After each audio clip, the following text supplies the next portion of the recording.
Hello అందరికీ. నేనైతే మొదటిసారి డ్రోన్ చూడడం దగ్గర నుంచి ఎలా యూజ్ చేస్తారనేది నాకు కూడా ఎగ్జైట్‌గా ఉంది. మా పొలంలో అయితే కలుపు మందు కొట్టడానికి మేము పిలిపించడం జరిగింది. మా ఊర్లో శివ అనే తమ్ముడిది. సో, అందులో మందు పోయడం జరిగింది. స్టార్ట్ చేశారు. చూద్దాం ఎలా మూవ్ అవుతుందనేసి. చూసినట్లయితే గాలి ఎక్కువగా వస్తుంది. మందు ఎలా పడుతుందో అని కొంచెం అర్థం కావట్లేదు. స్ప్రే స్టార్ట్ అయినప్పుడు స్ప్రే మాత్రం బాగానే వస్తుంది, కానీ ఎయిర్ ఎక్కువ రావడం వల్ల మేబీ భూమికి ఎక్కువ తగులుతుందేమో, మొక్కల ఆకుల మీద కంటే అని కొంచెం చిన్న డౌట్, టెన్షన్ అయితే ఉంది. మీరు చూసినట్లయితే కొంచెం ఆ డ్రోన్ కొంచెం పైకి ఎగిరినప్పుడు పర్లేదు, బాగానే పడుతుంది, స్పీడ్గా వెళ్తుంది. కాకపోతే ఓకే అనిపిస్తుంది. తమ్ముడు బయట నిలబడి దాన్ని ఆపరేట్ చేస్తున్నాడు. మొదట స్టార్ట్ చేసాం. మొదట ఎలా వెళ్తుందో అనేది మీరు గమనించినట్లయితే ఓకే అనిపించింది. స్ప్రే అయితే మొక్కల మీద పడుతుంది బాగానే. అక్కడ మా నాన్న నిలబడ్డాడు, ఆ తమ్ముడు శివ నిలబడి ఉన్నాడు.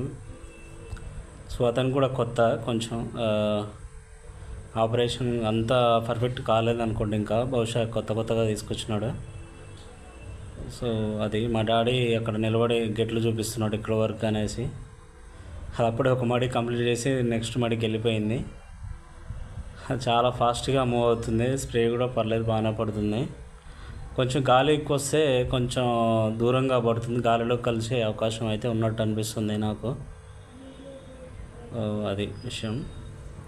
ఇంకా పెట్రోల్ పంప్తో కొడితే ప్రతి మడికి ఒక 2 పంపులు కొట్టాల్సి వస్తుంది.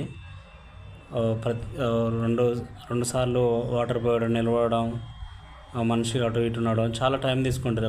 ఒక మడికి చూసుకున్నట్లయితే ఒక 20-30 నిమిషాలు పడుతుంది. ఇది ఒక నిమిషంలోనే 2 మడులు ఆల్రెడీ కొట్టేసింది. చాలా తొందరగా అయిపోతుంది. రైతుల శ్రమ కూడా తగ్గుతుంది. కాకపోతే టెన్షన్ ఏంటంటే కలుపు మందు కదా, అసలు కలుపు మీద స్ప్రే ఎలా పడుతుందో, కలుపు చనిపోతుందో లేదో, పని చేస్తుందో లేదో అని ఒక చిన్న టెన్షన్ అయితే ఉంది. కాకపోతే మనం ఆపరేటర్కి చెప్పాలి, గట్ల వెంబడి మంచిగా కొట్టమని చెప్పాలి, ఓరాల మీద కొంచెం స్లోగా వెళ్ళమని చెప్పాలి. కలుపు మందు కొట్టేటప్పుడు వరిలో వాటర్ చాలా తక్కువగా ఉండాలి. ఫస్ట్ మొదటి రోజు వాటర్ తీసుకొని ఉండాలి, ఆరినట్టుగా ఉండాలి. మందు కొట్టిన తర్వాత కూడా ఎండ, పొడి వాతావరణంలో కొడితే స్ప్రే అనేది ఆకుల మీద పడి ఆరిపోవాలి. 1 గంట 2 గంటల సేపు ఆకులు అనేది ఆరిపోవాలి. అలా అయితే కలుపు మందు మంచిగా పనిచేస్తుంది.